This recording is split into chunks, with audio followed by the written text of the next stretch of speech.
qui sera certainement très bientôt sur la table de l'Assemblée nationale.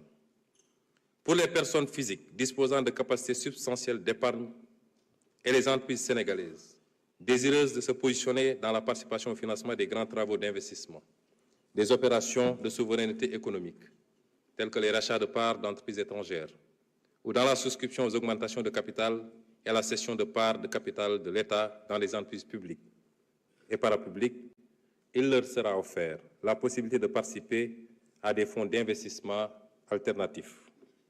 Concernant les investisseurs institutionnels publics nationaux, l'accent sera mis sur l'épargne longue qu'ils détiennent en la canalisant dans le financement des programmes de la stratégie nationale 2025-2029, financés sous la forme de Project Finance. Il s'agit notamment de la Caisse de dépôt et consignation, du Fonds national de retraite et du Fonds 6, les caisses de retraite privées nationales et les sociétés d'assurance, les caisses de retraite privées nationales telles que l'IPRES et la Caisse de sécurité sociale, et les sociétés d'assurance seront également sollicitées dans la structuration du financement de ces projets. À cet égard, conformément aux dispositions de la loi 2017-32 modifiant la loi 2006-03 relative à la Caisse de dépôt et consignation, des mesures urgentes seront prises en vue du strict respect par les entités assujetties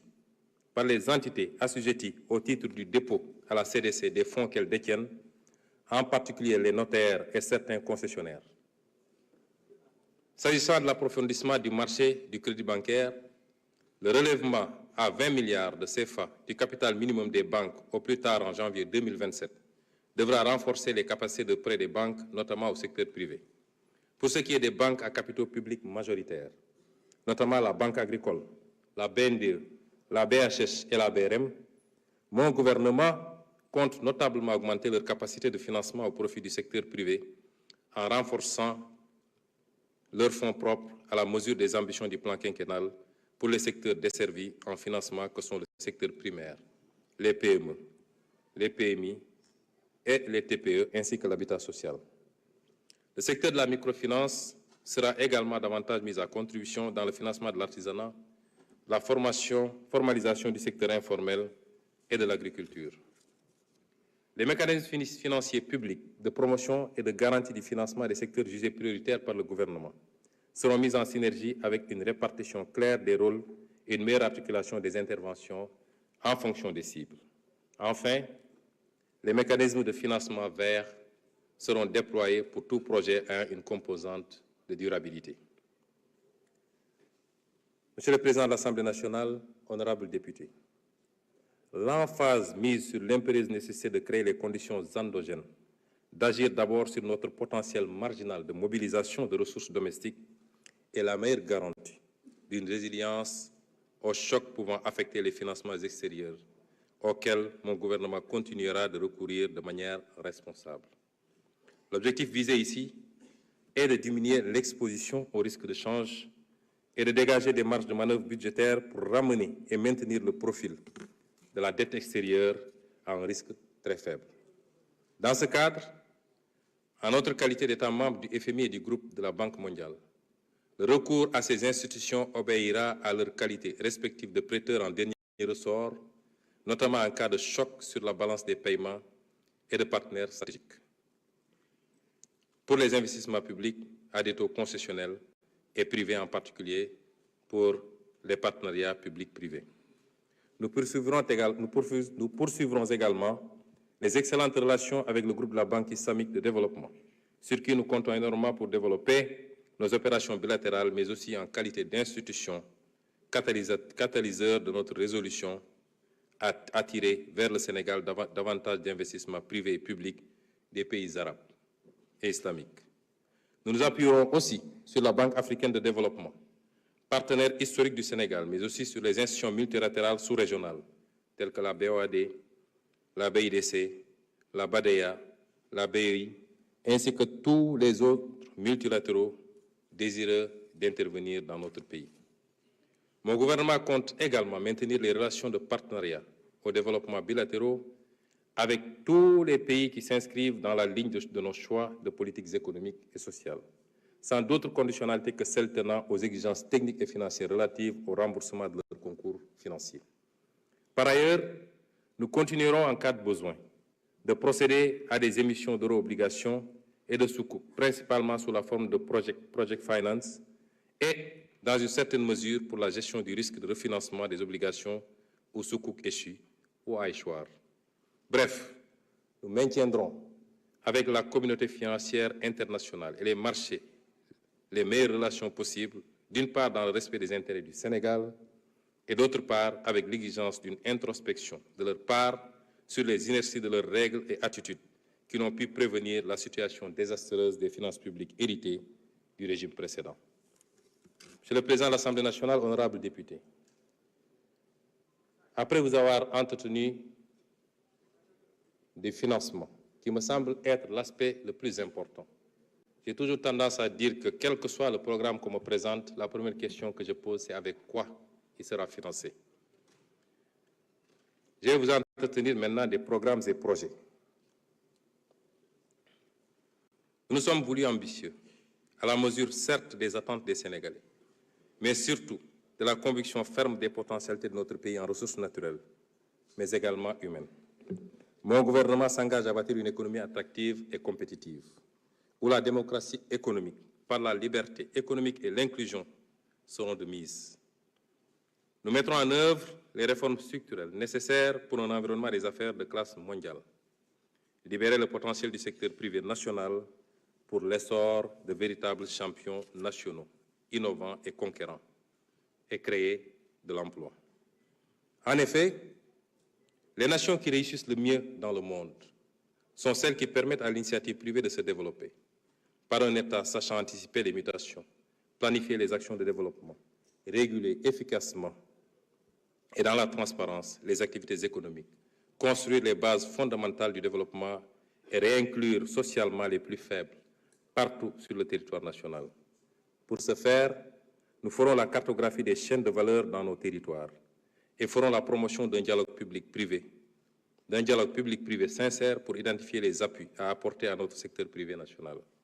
Notre objectif est de créer un cadre où chaque Sénégalaise et chaque Sénégalais pourra développer et exprimer ses talents et sa créativité, où chaque entreprise, quelle que soit sa taille, peut prospérer et contribuer pleinement au progrès national sans devoir recourir à l'informalité. Notre engagement à faire du secteur privé le moteur de la création de richesses et d'emplois se traduira par la réforme du Code des investissements, afin d'en faire le seul régime d'exception. Cette réforme vise à élargir les secteurs éligibles, ainsi qu'à revoir les critères d'éligibilité pour inclure dans son champ d'application la petite, voire même la très petite entreprise. Intégrer la problématique de l'accès au foncier, les incitations non fiscales ou la redéfinition du régime de protection des investisseurs. Un programme de marketing international sera mis en place pour vendre le label Invest in Sénégal. Les procédures administratives relatives à l'investissement et au commerce extérieur sont revues en profondeur. De manière plus globale, une transformation ambitieuse de l'administration publique sera menée pour en faire une institution moderne, accessible et centrée sur les besoins des usagers. Les grands registres de l'État seront digitalisés et une phase pilote zéro papier remplacera les procédures traditionnelles par des solutions numériques pour simplifier les démarches et réduire les délais.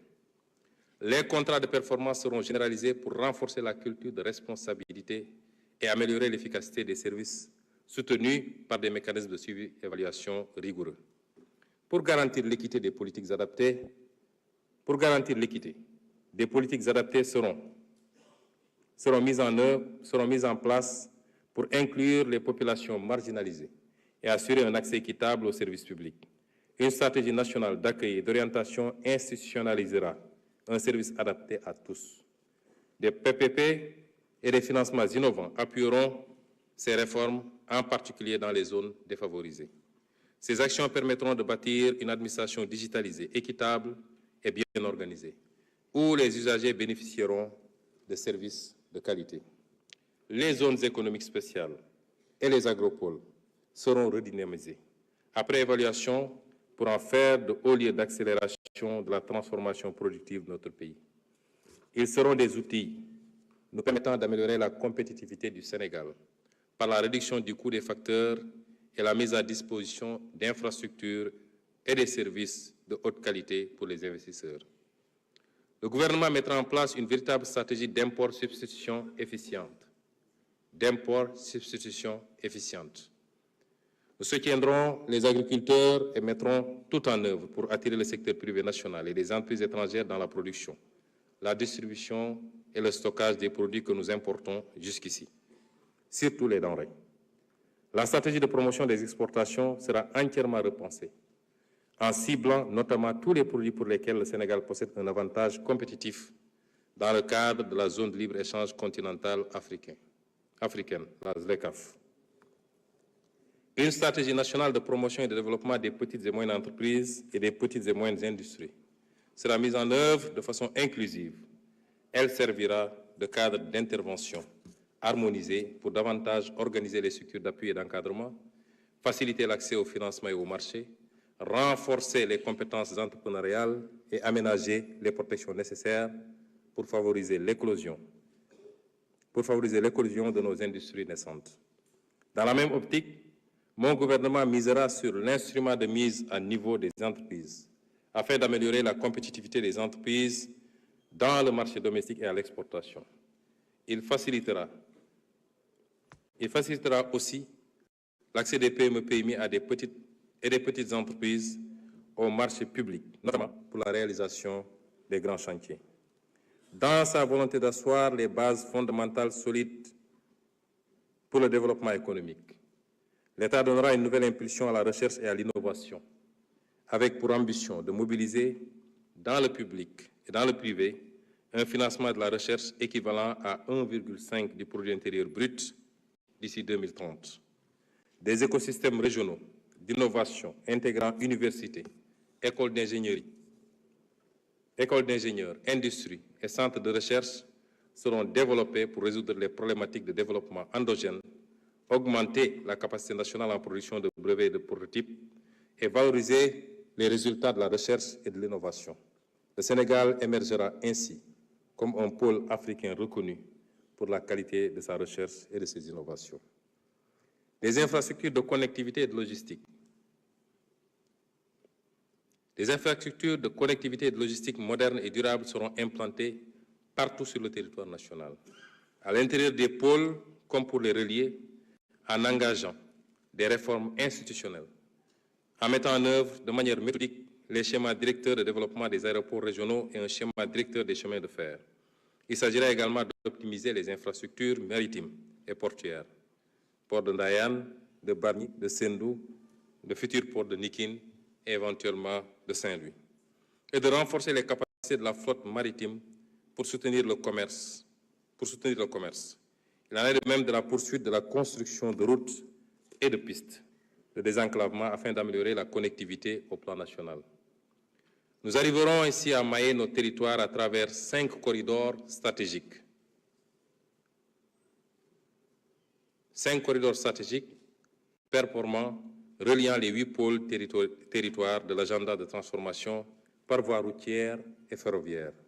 Le développement d'infrastructures de transport et de logistique sur ces corridors permettra de réduire les frais de transport et de logistique ainsi que les délais d'acheminement des produits Made in Sénégal vers ses voisins proches. Le système de transport public sera également amélioré au niveau urbain, intra-urbain et rural afin de faciliter la mobilité à moindre coût des populations, quel que soit leur lieu de domicile. La mise en place des leviers de compétitivité globale que je viens de répertorier constitue un préalable pour le succès de nos stratégies de développement des secteurs productifs. Le gouvernement travaillera à donner corps à l'ambition nationale